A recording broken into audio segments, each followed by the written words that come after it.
अच्छी और सच्ची खबर में सबसे पहले बात वायनाड की, जहां लैंडस्लाइड प्रभावित इलाके में दूसरे दिन भी सर्च और रेस्क्यू ऑपरेशन बड़े पैमाने पर जारी है। इस काम में सेना, एयरफोर्स, नेवी, एनडीआरएफ, एसडीआरएफ समेत फायर और फॉरेस्ट डिपार्टमेंट को भी लगाया गया है, जिसके चलते अब तक 1000 से ज्यादा लोगों को रेस्क्यू किया जा चुका है और 3000 से ज्यादा लोगों को राहत शिविरों में पहुंचा दिया गया है, जहां उनके खाने पीने और इलाज का इंतजाम किया गया है। हालांकि अभी भी सैकड़ों लोग लापता बताए जा रहे हैं, जिनकी तलाश के लिए सर्च ऑपरेशन लगातार जारी है।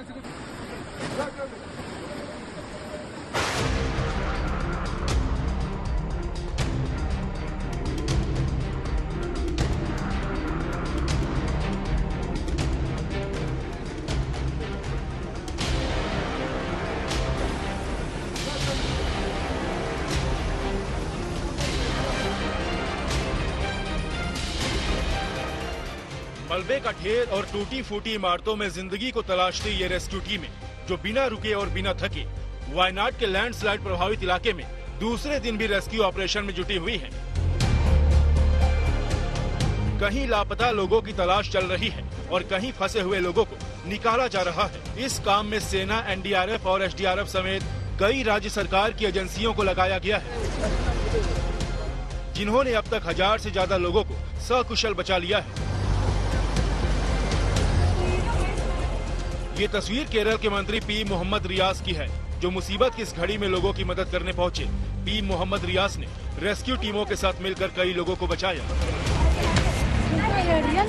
वायनाड के चूरामला पास पे है, यही एक टाउनशिप है जहां पे चूरामला से मुंडकई कनेक्ट होता है और यहाँ पे जो ब्रिज था वो बारिश के वजह से वॉश आउट हो गया था। मगर आप यहाँ पे देख सकते हैं इंडियन आर्मी मेकशिफ्ट ब्रिज, जो टेम्पररी ब्रिज है, उसको बना रहे हैं और इसको इस्तेमाल करके जो लोग यहाँ पे आप देख सकते हैं, हमारा कैमरामैन मधु को बोलूंगा, यहाँ पे आप देख सकते हैं जो लोग अटक गए थे यही लोग हैं। इन लोगों को रेस्क्यू करके यहाँ पे आप देख सकते हैं जहाँ पे इंडियन आर्मी टेम्पररी ब्रिज बना रहा है, उसके ऊपर इनको उस तरफ लेके जाएंगे और रेस्क्यू सेंटर्स को शिफ्ट करेंगे।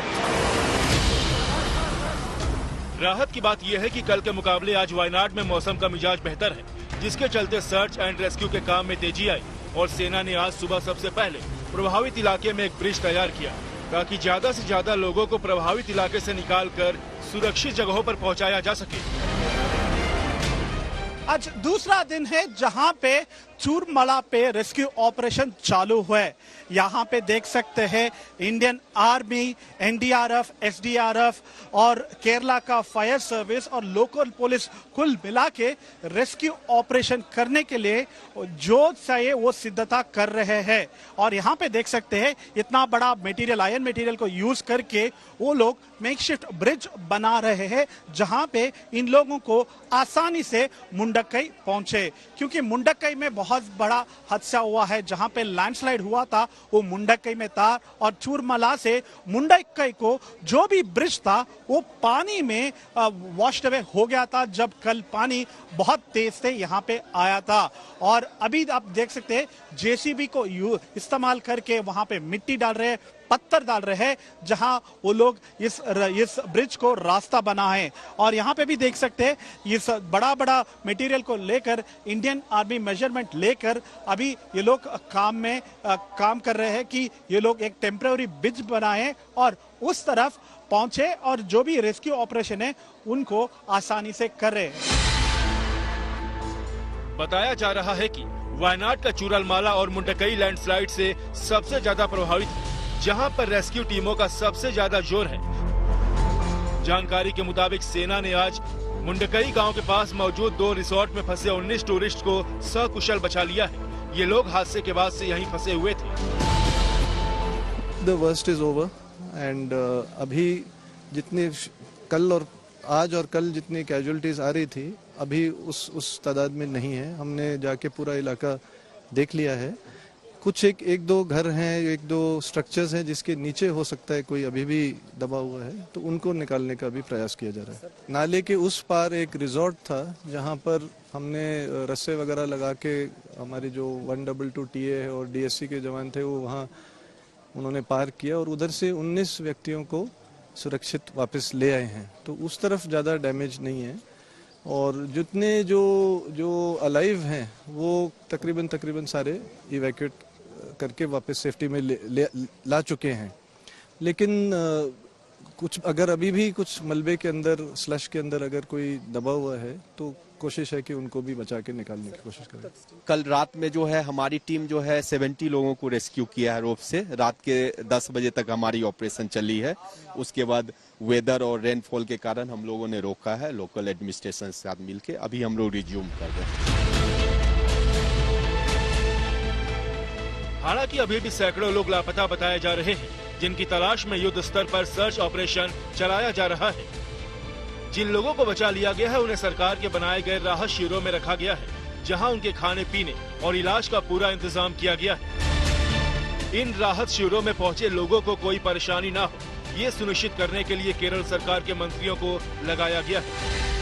इस वक्त हम एलपी स्कूल मेपाड़ी में हूँ, जहाँ पे एक रिलीफ सेंटर ओपन किया है और ये सबसे बड़ा रिलीफ सेंटर है यहाँ के अभी तक।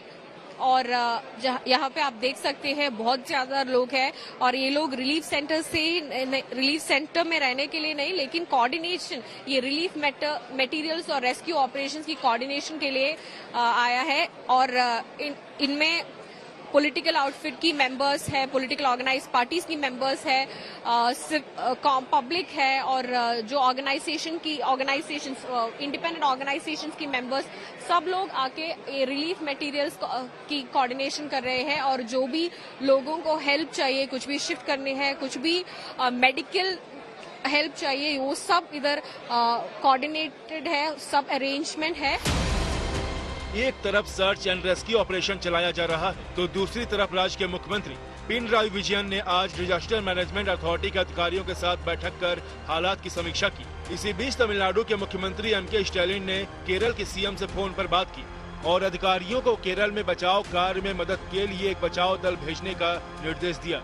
वहीं पश्चिम बंगाल के राज्यपाल सीवी आनंद बोस भी आज वायनाड पहुंचे, जहां उन्होंने राहत शिविरों का दौरा किया। वायनाड से सगय राज के साथ शिबी मोलकेजी, गुड न्यूज टुडे। वायनाड के मुंडकई गांव को लैंडस्लाइड की सबसे ज्यादा मार झेलनी पड़ी है। वहां इस वक्त क्या हालात हैं और कैसे लापता लोगों की तलाश की जा रही है, ये जानने के लिए हमारे सहयोगी सगय राज मुंडकई गांव पहुंचे, जहां से उनकी ये ग्राउंड रिपोर्ट देखिए।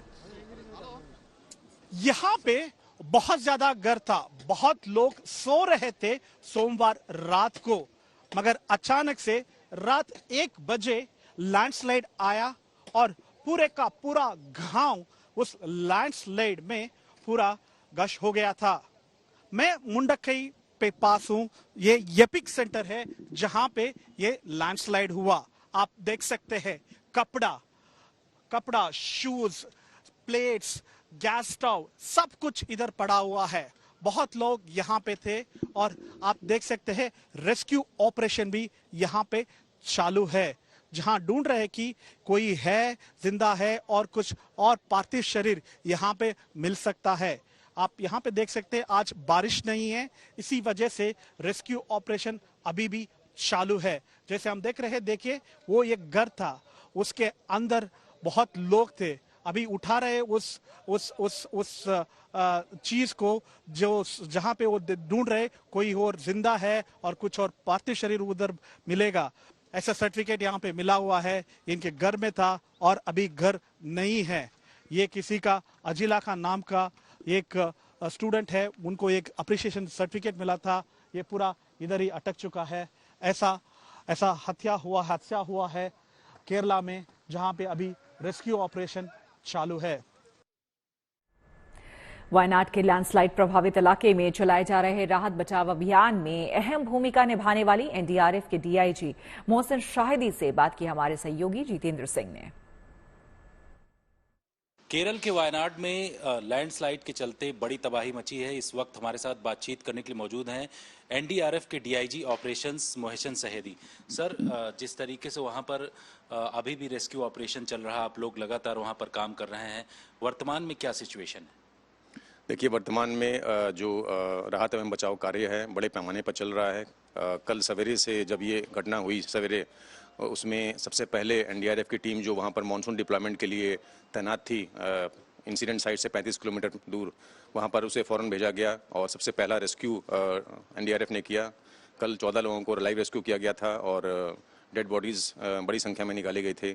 जो अभी सूचना है तकरीबन 148 डेड बॉडीज़ निकाली गई हैं, 195 लोग इंजर्ड हैं जो हॉस्पिटलाइज्ड हैं और तकरीबन 187 लोग जो स्टेट्स के हवाले से हमें इंफॉर्मेशन मिला है, 187 लोग अभी भी लापता हैं। यहाँ जो डिप्लॉयमेंट है सारी टीमों का, वायनाड से मलप्पुरम, पलक्कड़, इन तमाम जगहों पर आपकी टीमें इस वक्त मौजूद हैं। कितने गांव जो हैं वो प्रभावित हुए हैं और कितनी संख्या में लोग इस वक्त वहां से रेस्क्यू करके बाहर निकाले गए? देखिए, केरल में जो हमारा प्री मानसून डिप्लॉयमेंट होता है, भारी बारिश होती है और इसको देखते हुए 9 टीमों की तैनाती पहले से ही थी यहाँ पर। और कल जब ये लैंडस्लाइड हुआ ऑपरेशन तो एक टीम वहाँ पर वायनाड में मौजूद थी। उसके अलावा 2 टीम हमारी तमिलनाडु से अराकोनम हेडक्वार्टर जो है 4 बटालियन का, वहाँ से उसको मूव किया गया। एक टीम हमने बेंगलोर से मूव किया ताकि जो थ्रस्ट एरिया है, हमें वायनाड में कोई टीम्स की कमी ना हो। वहाँ पर ये टीम शाम तक पहुँच गई थी और रेस्क्यू ऑपरेशन तब से जारी है। सर, मौसम विभाग की तरफ से रेड अलर्ट भी जारी किया गया है। ये जो तमाम इलाके हैं यहाँ पर फिर से भारी बारिश की आशंका जताई जा रही है। रेस्क्यू ऑपरेशन में किस तरीके से दिक्कत, और ये भी बताया जा रहा है कि मौसम में खराबी होने के चलते रेस्क्यू ऑपरेशन में परेशानी हो रही है। आप लोग किस तरीके से यहाँ से लोगों को ज़्यादा से ज़्यादा संख्या में बचा रहे हैं? जी बिल्कुल, आज का जो वेदर फोरकास्ट है IMD का, उसमें 5 जो डिस्ट्रिक्ट्स हैं केरल के, उसमें ऑरेंज अलर्ट दिखाया गया है, रेड अलर्ट नहीं है आज, और स्थिति अभी इम्प्रूव हो रही है। तो इसमें आज सवेरे से जो हमारे पास सूचना है उसमें काजीकोड में, मलप्पुरम में जो है मॉडरेट से हैवी रेनफॉल का अनुमान किया गया है और हो रही है, और वायनाड में अभी लाइट रेन है। तो ये एक अच्छा इंडिकेशन है, और जितना अगर खुला रहेगा मौसम तो हमें जो है वो कार्य करने में और अच्छा रहेगा। बढ़ते हैं आगे और अब बात पानी पानी हुए मानसून सत्र की। लखनऊ से हैरान कर देने वाला सीन सामने आया है। मानसून की बारिश ने उत्तर प्रदेश विधानसभा को भी नहीं बख्शा। करीब 2 घंटे की बारिश में लखनऊ शहर की तरह विधान भवन भी जलमग्न हो गया। विधानसभा परिसर के अलावा भवन के ग्राउंड फ्लोर यानी कि भूतल में भी पानी भर गया। उत्तर प्रदेश विधानसभा के ग्राउंड फ्लोर पर मौजूद सभी कमरों में पानी भर गया। उनमें रखे सभी सामान और फर्नीचर भी बारिश के पानी में भीग गए, जिसकी वजह से वहां काम करने वाले कर्मचारी भी काफी परेशान हो गए। विधानसभा से बारिश के पानी को निकालने के लिए कई बाल्टी तक का इस्तेमाल करते दिखे। इस बीच विधानसभा गेट नंबर 7 पर पानी भरने की वजह से मुख्यमंत्री योगी आदित्यनाथ को गेट नंबर 1 से बाहर निकलना पड़ा। मॉनसून का असर विधानसभा के अंदर भी दिखाई दे रहा है। तस्वीर हम आपको दिखाते हैं। ये विधानसभा का मुख्य मंडप है, जहां पर आप देखिए तमाम विधायक और जितने पदाधिकारी हैं वो यहां पे इस वक्त मौजूद हैं। लेकिन उसी के इतर मॉनसून का सत्र तो चल रहा है, लेकिन मॉनसून की बारिश का असर विधानसभा पे किस तरीके से वो हम आपको दिखाते हैं। यहाँ पर जो भूतल है वहां पर पानी जो है वो पूरी तरीके से भर चुका है।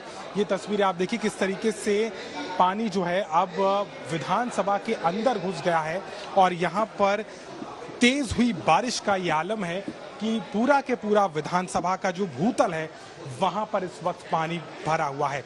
अपने कैमरामैन रोहित कांत मिश्रा से मैं कहूंगा कि तस्वीरें और दिखाएं, जिस तरीके से ये पूरा का पूरा भूतल अब पानी से लबालब भरा हुआ नजर आता है, और इसी कारण से अब नीचे के तल पे लोगों का, विधायकों का, माननीयों का आना अब मुश्किल है, क्योंकि यहाँ पर जो पानी है वो आप देखिए किस तरीके से दूर दूर तक भरा हुआ नजर आ रहा है।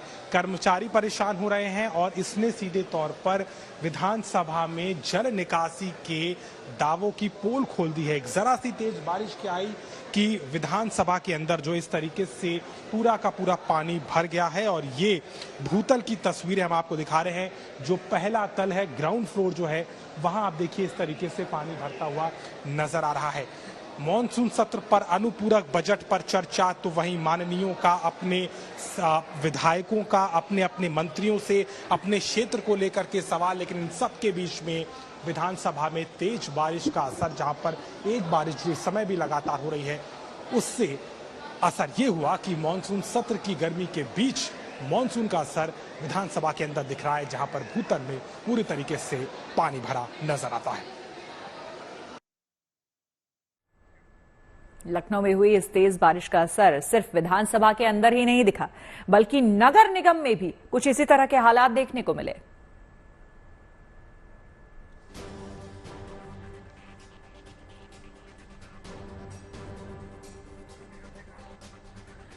तो 3 तस्वीरें आपके टेलीविजन स्क्रीन पर, जिसमें हम आपको दिखा रहे हैं कि देखिए एक बार की हुई बारिश से किस तरह से पानी पानी हो गया पूरा का पूरा शहर। एक तरफ विधानसभा में पानी घुस जाने से किस तरह से बाल्टी से पानी निकालने की नौबत आ गई, यहां तक कि मुख्यमंत्री को अपना गेट बदलना पड़ गया।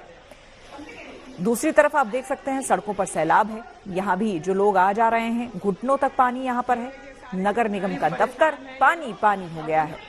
जो कर्मचारी हैं, अधिकारी हैं, वो सीढ़ियों से नीचे उतरने की कोशिश कर रहे हैं, लेकिन उतर नहीं पा रहे हैं क्योंकि नीचे पानी है, और जो उतर चुके हैं उन्हें किसी तरह से यहां से पानी में भीग कर ही बाहर निकलना पड़ रहा है। तो नौबत यह है कि एक बार की बारिश और उसके बाद सड़कों पर सैलाब देखने को मिल रहा है।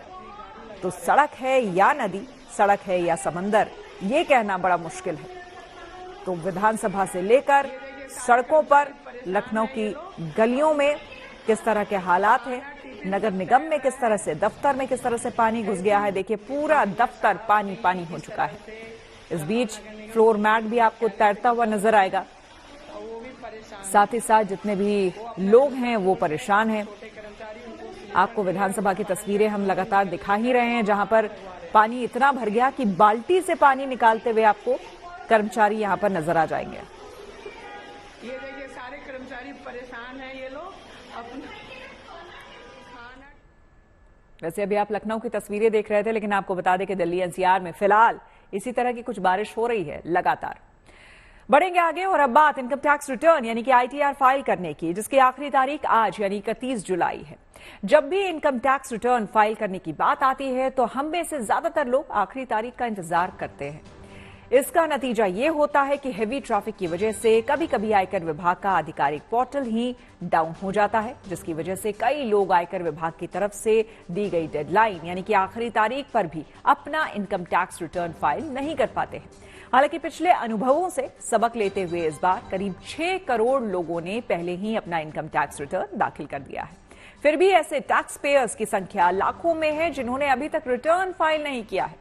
पिछले वित्त वर्ष 2022-23 के लिए 8 करोड़ 61 लाख लोगों ने आईटीआर दाखिल किए थे, यानी कि आखिरी दिन भी काफी लोगों को रिटर्न भरना है बिना जुर्माना।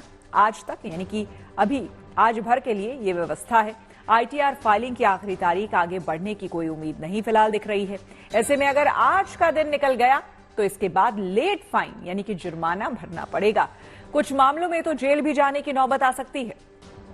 इनकम टैक्स के कानून के मुताबिक लेट फाइन और टैक्स पर इंटरेस्ट के साथ 31 दिसंबर 2024 तक आईटीआर फाइल किया जा सकता है। इस तारीख के बाद आईटीआर फाइल करने का कोई मौका नहीं मिलेगा। है आईटीआर भरने की आखिरी तारीख, लेकिन आज के बाद भी आप एक बिलेटेड आईटीआर फाइल कर सकते हैं 31 दिसंबर 2024 तक, लेकिन आपको कुछ कॉन्सिक्वेंसेस का सामना करना पड़ सकता है। 5 चीजें जो आपके लिए नेगेटिव हो सकती हैं अगर आप आज तक अपना आईटीआर फाइल ना करें। तो सबसे मेन कॉन्सिक्वेंस है आपको पेनल्टी फाइल करने की पड़ेगी। अगर आपकी एनुअल इनकम 5 लाख रुपए से ज्यादा की है तो 5,000 रुपए की पेनल्टी या लेट फी के साथ आप अपना आईटीआर आज के बाद फाइल कर सकते हैं। 5 लाख रुपए से कम आप एनुअल इनकम कमाते हैं तो 1,000 रुपए की आपको एक पेनल्टी भरनी पड़ेगी। दूसरा, लेकिन अगर आप मान लीजिए कुछ टैक्स लायबिलिटी आपके ऊपर बनती है और आज तक अगर आपने आईटीआर फाइल नहीं किया है तो आज के बाद से जब तक आप आईटीआर फाइल नहीं करते हर महीने उस टैक्स लायबिलिटी के ऊपर 1% तक का आपको एडिशनल इंटरेस्ट भी भरना पड़ेगा। तीसरा, अगर आप आज की डेडलाइन तक आईटीआर फाइल नहीं करते हैं तो कई मामलों में आपके लिए नेगेटिव ये भी होता है कि आप अपने लॉसेस को कैरी फॉरवर्ड नहीं कर सकते। जैसे कि मान लीजिए आपकी इनकम फ्रॉम अदर सोर्सेज है, सैलरी के अलावा भी आप स्टॉक मार्केट्स में, म्यूचुअल फंड्स में या एफडी या सेविंग्स अकाउंट से या आरडी से कुछ ना कुछ इंटरेस्ट आपके ऊपर आता है। तो इस इनकम के ऊपर जो आपको कैपिटल गेन्स होते हैं इसमें कभी कभी लॉसेस भी जैसे हो जाते हैं। मान लीजिए शेयर मार्केट में आपको लॉसेस हुए तो सरकार आपको ये प्रावधान देती है कि आप लॉसेस के अगेंस्ट प्रॉफिट्स को सेट ऑफ करके उसके ऊपर आप अपना टैक्स बचा सकते हैं, लेकिन इन लॉसेस को आप कैरी फॉरवर्ड अगले साल नहीं कर पाएंगे, जो कि प्रावधान होता है 8 साल तक कैरी फॉरवर्ड करने का अगर आप आईटीआर फाइल नहीं करते हैं। तो चाहे फिर वो बिजनेस इनकम हो, कुछ और प्रोफेशनल इनकम हो, इन सब के लॉसेस को आप कैरी फॉरवर्ड नहीं कर पाएंगे। चौथा, आपको डिलेड रिफंड्स मिलेंगे। अगर आपने आज तक अपना ITR फाइल नहीं किया, कुछ सरकार को आपको रिफंड देना है, तो वो फाइल करने और ई-वेरीफाई करने के बाद ही आपको मिलता है, और हो सकता है आपको रिफंड ना भी मिले अगर आप आज के बाद अपना ITR फाइल करते हैं। और आखिरी जो कॉन्सिक्वेंस ये होता है कि मान लीजिए कि आपने चुनना चाहा ओल्ड टैक्स रेजिम को, क्योंकि आपका वहां टैक्स ज्यादा बचता है, तो आज के बाद ITR फाइल करने पर आप ओल्ड टैक्स रेजिम नहीं चुन पाएंगे, क्योंकि सरकार अब न्यू टैक्स रेजिम को एक डिफॉल्ट टैक्स रेजिम मानती है। तो 1 अगस्त 2024 के बाद अगर आप अपना ITR फाइल करेंगे तो आपको न्यू टैक्स रेजिम के अंडर ही उसे भरना पड़ेगा। तो ये 5 कॉन्सिक्वेंसेस का सामना आपको करना पड़ेगा। इसलिए कहा जाता है आप आज ही 31 जुलाई तक ही अपना ITR फाइल कर दें। वक्त पर इनकम टैक्स रिटर्न फाइल करने वाले कुछ लोगों से भी एक भूल हो जाती है, जो इनकम टैक्स रिटर्न के वेरिफिकेशन से जुड़ा है। ITR भरने के 30 दिन के अंदर ही जिसे करना अनिवार्य है। पहले ये अवधि 120 यानी कि 4 महीने तक की थी, जिससे CBDT यानी कि central board of director taxes ने इस बार 120 दिनों से घटाकर 30 दिन कर दिया है। यानी अगर आज IT रिटर्न के साथ अपने ई-वेरिफिकेशन नहीं किया तो भी आपके पास 30 अगस्त का समय है। CBDT के नियम के मुताबिक ITR दाखिल करने के 30 दिनों के अंदर ई-वेरिफिकेशन यानी कि ई-सत्यापन करना जरूरी है। अगर आप इनकम टैक्स रिटर्न वेरीफाई नहीं करवाते तो आपको बता दें कि आपका टैक्स रिटर्न वैध नहीं माना जाएगा। अगर आपका ज्यादा टैक्स कट गया होगा तो सरकार से वापस लेने में भी आपको परेशानी आएगी। आप चाहे जितना टैक्स रिफंड के लिए अप्लाई करें, वो स्वीकार नहीं किया जाएगा। आपको बैंक से होम लोन, कार लोन या पर्सनल लोन लेने में भी मुश्किल आएगी, क्योंकि लोन के लिए आपकी योग्यता को मापने के लिए बैंक आपसे 3 साल की ITR की मांग करता है। हालांकि 2 साल पहले की ITR वेरीफाई नहीं होने की वजह से आपका 1 साल रिटर्न ही मान्य नहीं होगा। इसका मतलब टैक्स नहीं भरने की तरह ही होगा। इसके अलावा आपका इनकम टैक्स असेसमेंट ऑर्डर एक वैध एड्रेस प्रूफ का भी काम करता है। हालांकि ITR वेरीफाई नहीं करवाने की सूरत में आपके साथ ऐसा नहीं होगा।